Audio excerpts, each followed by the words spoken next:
ഇന്ന് നമ്മൾ പുതിയ ഒരു സീരീസ് നോക്കാനായിട്ട് പോവുകയാണ്.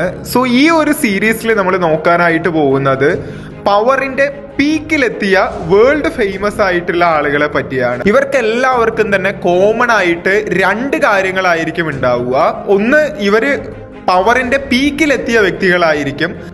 രണ്ട്, അവരുടെ തകർച്ചയ്ക്ക് എങ്ങനെ അവരുടെ പ്ലഷർ കാരണമായി എന്നുള്ള കാര്യമാണ്. സോ ഈ ഒരു സീരീസ് നമ്മൾ സ്റ്റാർട്ട് ചെയ്യുന്നത് തന്നെ യുണൈറ്റഡ് സ്റ്റേറ്റ്സിന്റെ 42ാമത്തെ പ്രസിഡന്റ് ആയിരുന്ന ബിൽ ക്ലിന്റണിൽ നിന്നാണ്.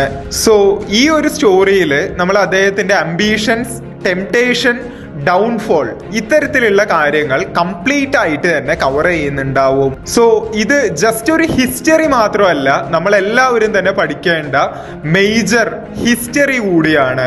അതുകൊണ്ട് തന്നെ ലെറ്റ്സ് ബിഗിൻ. വീഡിയോ കംപ്ലീറ്റ് ആയിട്ടും കാണുക. അർക്കനാസിലുള്ള ഹോപ്പ് എന്ന ചെറിയൊരു ടൗണിലാണ് ബിൽ ക്ലിന്റൺ ജനിക്കുന്നത്.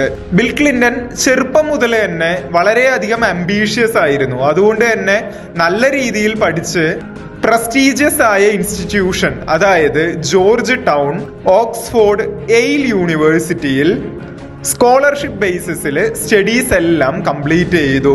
ക്ലിന്റണിൽ ഉണ്ടായിരുന്ന ഏറ്റവും സുപ്പീരിയർ ക്വാളിറ്റി എന്നുള്ളത് തന്നെ അദ്ദേഹത്തിന്റെ അൺഷെയ്ക്കബിൾ അംബീഷൻ ആയിരുന്നു. 1992 ക്ലിന്റന്റെ കരിസ്മയും അമേരിക്കയെ ബെറ്റർ ആക്കാനുള്ള അദ്ദേഹത്തിന്റെ വിഷനും അവിടെയുള്ള ലക്ഷക്കണക്കിന് ആളുകളുടെ മനസ്സ് പിടിച്ചെടുത്തു.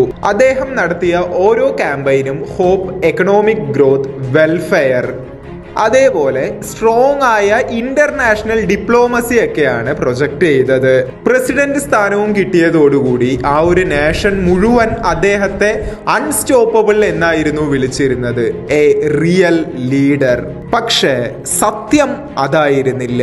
അദ്ദേഹത്തിന്റെ ഒരു സ്മൂത്ത് സർഫേസിന്റെ താഴെ പലതരത്തിലുള്ള വിള്ളലുകൾ ഏർപ്പെടുന്നുണ്ടായിരുന്നു. So the part 2, trap of lust and affair. 1995 ക്ലിന്റന്റെ ലൈഫിൽ ഒരു ഡേഞ്ചറസ് ട്വിസ്റ്റ് ഉണ്ടായി. വൈറ്റ് ഹൗസിൽ അന്ന് ഉണ്ടായിരുന്ന ഒരു ഇന്റേൺ മോണിക ലിവിൻസ്കി എന്ന 22-കാരിയുമായുള്ള അഫെയർ ആയിരുന്നു ആ ഒരു ട്വിസ്റ്റ്. പൊളിറ്റിക്സിൽ നിന്നുള്ള സ്ട്രെസ്സിൽ നിന്നുള്ള ഒരു റിലീഫ് എന്നുള്ളത് പോലെ ആയിരുന്നു. അതിൽ നിന്ന് രക്ഷപ്പെടുന്നതിനുള്ള ഒരു ഹാംലെസ് മാർഗം എന്നുള്ള രീതിയിലായിരുന്നു ക്ലിന്റൺ ഈ ഒരു അഫെയർ ആൻഡ് ലസ്റ്റ് ഫീലിങ്സിനെ ട്രീറ്റ് ചെയ്തിരുന്നത്. പക്ഷേ റിയാലിറ്റി എന്നുള്ളത് നേരെ ഓപ്പോസിറ്റ് ആണല്ലോ.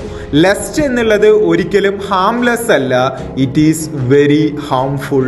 ഇവർ രണ്ടുപേരുടെ ഈ ഒരു സീക്രട്ട് പുറത്തായത് ഈ ഒരു റിലേഷൻഷിപ്പിന്റെയും ഓഫീസിൽ നടന്നുകൊണ്ടിരുന്ന സീക്രട്ട് സെക്ഷുവൽ റിലേഷൻഷിപ്പിന്റെയും അതിനെ പറ്റിയുള്ള കാര്യങ്ങൾ മോണിക അവരുടെ കൊളീഗായിരുന്ന ലിൻഡ ട്രിപ്പിനോട് ഷെയർ ചെയ്തപ്പോഴാണ്. അവർ ആ ഒരു കോൺവെർസേഷൻ മുഴുവൻ റെക്കോർഡ് ചെയ്ത് ലീക്ക് ചെയ്തു.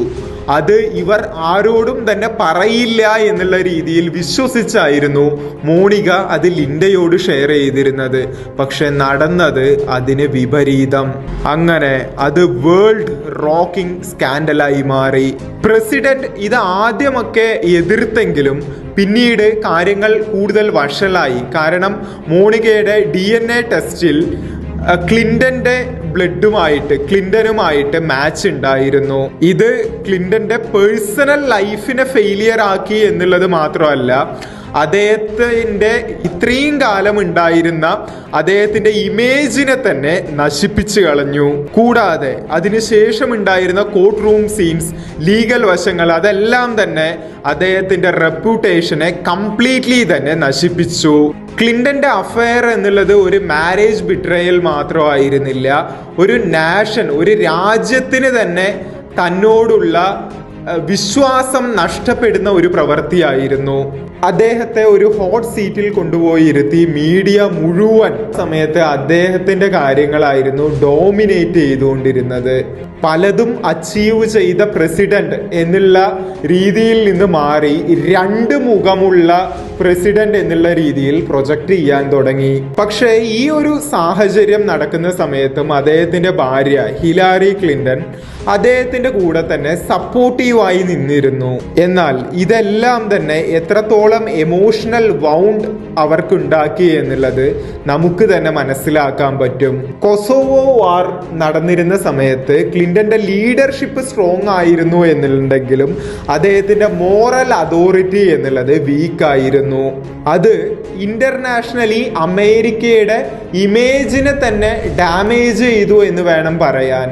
സോ ക്ലിന്റന്റെ ഈ ഒരു സ്റ്റോറി നമുക്ക് എല്ലാവർക്കും തന്നെ ഒരു സ്ട്രോങ് റിമൈൻഡർ ആവണം.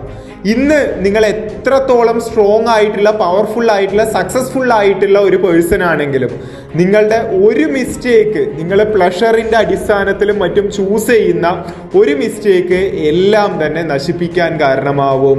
ഈ ലസ്റ്റ്, ലാക്ക് ഓഫ് ഡിസിപ്ലിൻ എന്നുള്ളത് നിങ്ങളെ മാത്രമായിരിക്കില്ല നശിപ്പിക്കുന്നത്, നിങ്ങളുടെ കൂടെയുള്ളവരെയും നശിപ്പിക്കുന്നുണ്ടാവും.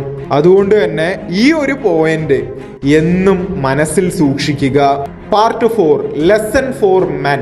ലസ്റ്റ് എന്നുള്ളത് വളരെ പവർഫുൾ ആയിട്ടുള്ള ഒരു ഫോഴ്സ് ആണ്. അത് നിങ്ങളുടെ ആക്ച്വൽ ജഡ്ജ്മെന്റിനെ തന്നെ തെറ്റിക്കുന്നുണ്ടാവും.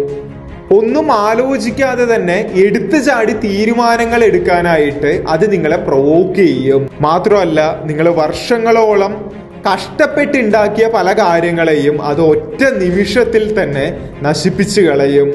അത്രത്തോളം പവർഫുൾ ഉണ്ട് ലെസ്റ്റ് എന്നുള്ള വികാരത്തിന്. ഇത് നമ്മൾ ഒരു നിമിഷത്തെ കാര്യം അല്ല. ക്ലിന്റന്റെ സ്റ്റോറി എന്നുള്ളത് ഒരു യുണീക്ക് ആയിട്ടുള്ള എക്സാമ്പിൾ ഒന്നുമല്ല. ഇതേ സാഹചര്യങ്ങളിലൂടെ കടന്നുപോയ പല ആളുകളെയും നമുക്ക് ചുറ്റിലും തന്നെ കാണാൻ സാധിക്കുന്നുണ്ടാവും.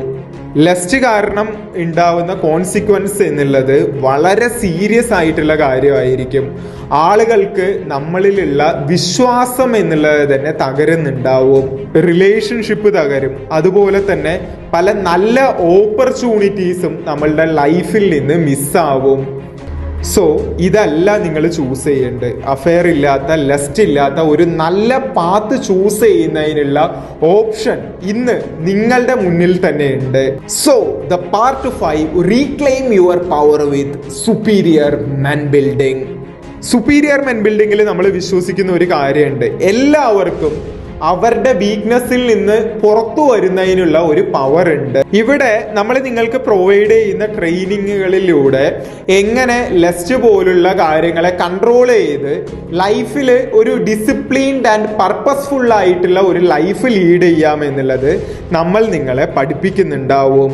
ഇവിടെ നമ്മൾ സർഫസ് ലെവൽ സൊല്യൂഷൻ നൽകുകയായിരിക്കില്ല ചെയ്യുന്നുണ്ടാവുക. റൂട്ട് കോസ് മനസ്സിലാക്കി അതിനനുസരിച്ചിട്ടുള്ള സൊല്യൂഷൻ ആയിരിക്കും നമ്മൾ നൽകാൻ പോകുന്നത്. ഇതിനായിട്ട് നിങ്ങളുടെ കൂടെ നിങ്ങൾക്കായിട്ട് നമ്മളൊരു പേഴ്സണൽ മെന്ററിനെ നൽകി നിങ്ങളെ കംപ്ലീറ്റ് ആയിട്ട് ഈ ഒരു അഡിക്ഷനിൽ നിന്ന് റിക്കവർ ചെയ്യാനായിട്ട് നമ്മളെ ഹെൽപ്പ് ചെയ്യുന്നുണ്ടാവും. മലയാളത്തിൽ ഇങ്ങനെയുള്ള കാര്യങ്ങളിൽ നിന്ന് നിങ്ങളെ റിക്കവർ ചെയ്യാനായിട്ട് ഇന്ന് ഒരൊറ്റ പ്ലാറ്റ്ഫോമേ ഉള്ളൂ. അത് സുപ്പീരിയർ മെൻ ബിൽഡിംഗ് ആണ്. സോ ഈ ഒരു അഡിക്ഷനിൽ നിന്നൊക്കെ റിക്കവർ ആവണമെന്ന് ഒരുപാട് കാലമായിട്ട് പ്രയത്നിച്ചുകൊണ്ടിരിക്കുന്ന ഒരു വ്യക്തിയാണ് നിങ്ങളെങ്കിൽ നിങ്ങൾക്കുള്ളതാണ് superior men building mentoring program. So join ചെയ്യാനായിട്ട് ഡിസ്ക്രിപ്ഷനിലും പിൻ കമന്റിലും നമ്മൾ ഒരു ലിങ്ക് നൽകുന്നുണ്ട്. അതിൽ ക്ലിക്ക് ചെയ്ത് മെസ്സേജ് ചെയ്യുക. സോ ലൈഫിൽ ഒരു കൺട്രോൾ ഏറ്റെടുക്കാനായിട്ട് നിങ്ങൾ തയ്യാറാണെങ്കിൽ join our community. So thank you so much for watching. Stay grounded. By.